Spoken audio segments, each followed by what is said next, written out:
नमस्कार। नक्षत्र दुनिया चैनल में आप सभी का हार्दिक स्वागत है। मित्रों, आज के वीडियो में हम कुंडली के लाभ भाव में शनि, राहु और केतु के किस प्रकार के फल होते हैं इसे समझने का प्रयास करेंगे। एकादश भाव में इन ग्रहों की दृष्टियों का क्या फल होता है इस पर भी चर्चा करेंगे। राहु, केतु और शनि से संबंधित कुछ महत्वपूर्ण बिंदुओं को आज के वीडियो में उठाने का प्रयास किया गया है। यदि आप चैनल पर नए हैं तो चैनल को सब्सक्राइब अवश्य करें और वीडियो ज्ञानवर्धक लगे तो लाइक जरूर करें। आइए शुरू करते हैं। मित्रों, लाभ भाव में शनि, राहु और केतु के क्या फल होंगे इस पर हम चर्चा करेंगे, परंतु उसके पूर्व लाभ भाव को समझ लेते हैं ताकि जब हम ग्रहों पर विचार करें तो समझने में आसानी हो जाए। देखिए, कुंडली का लाभ भाव एक ऐसा भाव है जहां से हम जीवन में प्राप्त होने वाले लाभों का विचार तो करते ही करते हैं। जीवन काल में आय किस प्रकार की होगी, यानी आय अच्छी होगी अथवा कम होगी या मध्यम लेवल की होगी, तो इसका विचार भी हम कुंडली के लाभ भाव से करते हैं। जीवन में प्राप्त होने वाली उपलब्धियाँ, इच्छा पूर्ति, तो इनका विचार भी कुंडली के लाभ भाव से ही किया जाता है। बड़े भाई बहनों का सुख हमें मिलेगा या नहीं मिलेगा तो इसके लिए लाभ भाव देखा जाता है। मित्र मंडली किस क्षेत्र से होगी तो इसका विचार भी कुंडली के लाभ भाव से करते हैं। जीवन में प्राप्त होने वाले किसी भी प्रकार के उपहार हों, सिद्धियां हों, मनोकामना पूर्ति हो तो लाभ भाव देखना अति महत्वपूर्ण हो जाता है। जातक का उच्च बौद्धिक स्तर हो तो इसके लिए भी लाभ भाव देखा जाता है। आर्थिक स्थिति किस प्रकार की रहेगी, कानूनी शिक्षा का विचार हो या पारिवारिक प्रतिष्ठा का विचार क्यों ना हो तो कुंडली का लाभ भाव इसके लिए देखा जाता है। मित्रों, आइए सबसे पहले विचार करते हैं शनि ग्रह के विषय में। देखिए, शनि ग्रह कुंडली के लाभ भाव में कुंडली के कारक ग्रह बनकर स्वराशि, मित्र राशि और उच्च राशि के होकर बैठते हैं तो अच्छा रिजल्ट देते हैं। स्वराशि का मतलब ये है कि मकर राशि या फिर कुंभ राशि, ठीक है। उच्च राशि का मतलब ये है कि तुला राशि में, यहाँ पर यानी ये राशि के अंक लिखे हुए हैं, शनि ग्रह बैठे हैं तो समझ लीजिए अच्छा रिजल्ट देंगे और जीवन काल में अच्छे रिजल्ट देखने को इनके मिल सकते हैं। किस प्रकार के रिजल्ट होंगे आइए विचार करते हैं। देखिए, यहाँ पर बैठकर जातक को ये किसी भी व्यापार में अथवा नौकरी में लाभ देने का कार्य करते हैं। जातक के बड़े भाई बहन उसका सहयोग करने वाले हो सकते हैं। जातक की इच्छाओं की पूर्ति समय रहते हो जाती है, हालांकि थोड़ा सा इसमें विलंब संभव है, ठीक है। आर्थिक स्थिति अच्छी बनी रहती है जातक की। दुश्मन जातक के कम होते हैं कह सकते हैं, और या फिर जातक उनका मुकाबला करने में सक्षम होता है।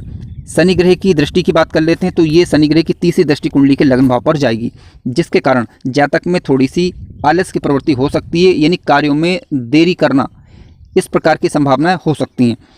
हालांकि जातक यदि आलस का परित्याग कर दे तो जीवन काल के दौरान देरी से ही सही परंतु उसे सब कुछ प्राप्त होता है जिसकी इच्छा कभी उसने की हुई होती है। इसके अलावा जातक की शिक्षा में थोड़ा सा विलंब या व्यवधान संभव है, क्योंकि शनि की दृष्टि विच्छेदात्मक कही जाती है, ठीक है, या फिर कह सकते हैं कि देरी से कार्यों को पूर्ण करने वाली कही जाती है। लेकिन जातक यदि प्रयत्न करता है तो जातक की शिक्षा पूर्ण होने की संभावनाएं होती हैं और पूरी हो भी जाती है। इसके अलावा इनकी दसम दृष्टि की बात करें तो अष्टम भाव पर होगी। अब शनि को आयु का प्रमुख कारक ग्रह माना गया है। जब शनि की यहाँ पर दृष्टि जाएगी तो जातक लंबा जीवन जीने वाला होता है। आइए विपरीत पहलू पर चर्चा कर लेते हैं। मान लीजिए शनि ग्रह यहाँ पर लाभ भाव में अच्छे नहीं बैठे हैं, यानी शुभ होकर नहीं बैठे हुए हैं, नीच राशि के होकर बैठे हुए हैं या शत्रु राशि के होकर बैठे हुए हैं, तब किस प्रकार के फल हो सकते हैं। देखिए, लाभ तो फिर भी ये देंगे, क्योंकि कोई भी ग्रह यदि लाभ भाव में बैठेगा तो वो इनकम तो देगा ही देगा। हालांकि ये बात अलग है कि अच्छे रास्तों से इनकम देगा या बुरे रास्तों से इनकम देगा, ठीक है। इस पर चर्चा भी हम आगे करेंगे। शनि ग्रह देखिए यदि नीच राशि के शत्रु राशि के होकर बैठते हैं तो क्या हो सकता है।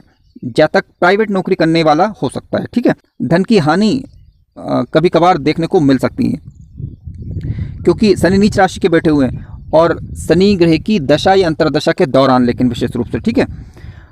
संतान के साथ मतभेद हो सकता है, परिवार के कुटुंब के जनों के साथ मतभेद हो सकता है।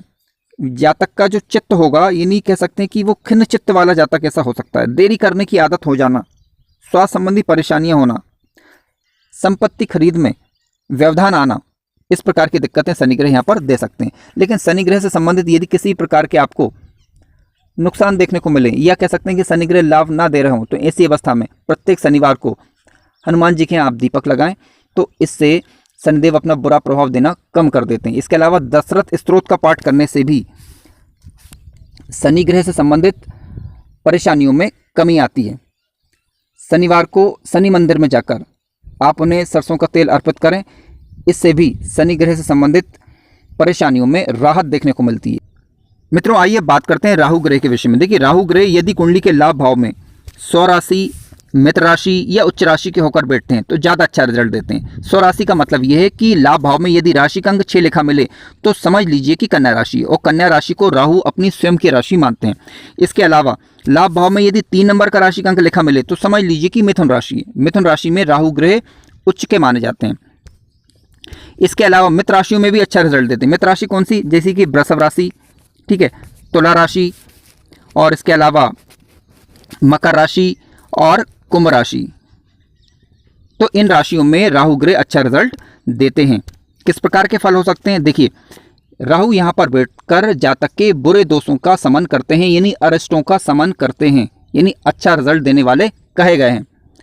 हालांकि एक बात की संभावना बनी रहेगी कि जातक बुरे मार्गों से भी धन का आगमन करे, परंतु इससे बचना चाहिए। जातक साहसी हो सकता है, साहसपूर्वक निर्णय करने वाला ऐसा जातक कहा जाता है, यानी जीवन के पहिए को इस प्रकार से आगे बढ़ाता है कि जीवन काल में धन आगमन बना रहता है।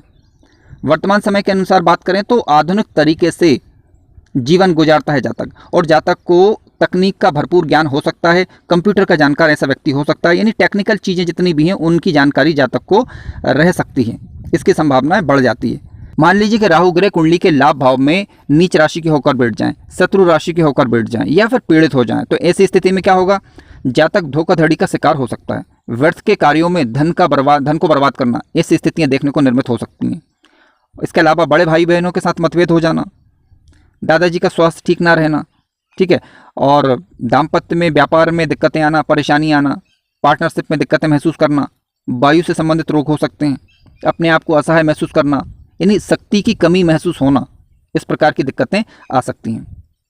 लेकिन मान लीजिए कि राहु ग्रह के किसी प्रकार के आपको अशुभ प्रभाव देखने को मिले तो राहु काल के दौरान राहु से के बीज मंत्रों का जप किया जा सकता है, तो इसमें राहु के बुरे प्रभावों में कमी देखने को मिलती है। इसके अलावा आप चाहें तो प्रति सोमवार को भगवान शिव की आराधना कर सकते हैं, जिसके कारण राहुदेव अपना बुरा प्रभाव देना छोड़ देते हैं या फिर कम कर देते हैं। मित्रों, आइए बात करते हैं केतु ग्रह के विषय में। देखिए केतु ग्रह को मंगल के समान माना गया है, यानी आपकी कुंडली के अंदर यदि मंगल ग्रह शुभ अवस्था के होकर बैठे हुए हैं तो केतु सामान्यतः अच्छे रिजल्ट देता है। लेकिन फिर भी कुछ चीज़ों पर ध्यान देना आवश्यक है, जैसे कि केतु यदि कुंडली के लाभ भाव में बैठे हैं तो वहां पर देख लीजिए कि किस राशि में बैठे हुए हैं। यदि वह स्वयं की राशि में बैठे हुए हैं, स्वयं की राशि कौन सी, देखिए केतु मीन राशि को स्वयं की राशि मानते हैं, यानी लाभ भाव में 12 नंबर का राशि अंक लिखा है तो समझ लीजिए केतु स्वराशि के होकर बैठे हैं। इसके अलावा 9 नंबर का राशि अंक लिखा है तो समझ लीजिए केतु उच्च राशि में बैठे हैं, तो यहाँ पर केतु ग्रह अच्छा रिजल्ट देंगे। किस प्रकार के फल हो सकते हैं, देखिए जातक कुशल वक्ता हो सकता है, आय में हालांकि उतार चढ़ाव बना रहता है, परंतु एक से अधिक आय के स्रोत जातक निर्मित कर लेता है जीवन काल के दौरान। जातक परोपकारी होगा, वाणी मधुर हो सकती है जातक की। हालांकि दाम्पत्य जीवन में और व्यापार में उतार चढ़ाव की स्थिति रह सकती है। मान लीजिए कि केतु ग्रह नीच राशि के होकर बैठ जाएं या अशुभ हो जाएं। नीच राशि का मतलब क्या है, केतु मिथुन राशि को नीच राशि मानता है, यानी इसमें यदि केतु बैठता है तो केतु के बुरे प्रभाव देखने को थोड़े से मिल सकते हैं। क्या हो सकता है, देखिए मानसिक चिंताएं बनी रहना, इस प्रकार की परेशानियां, संतान के साथ, भाई बहनों के साथ रिश्तों में परेशानी आना।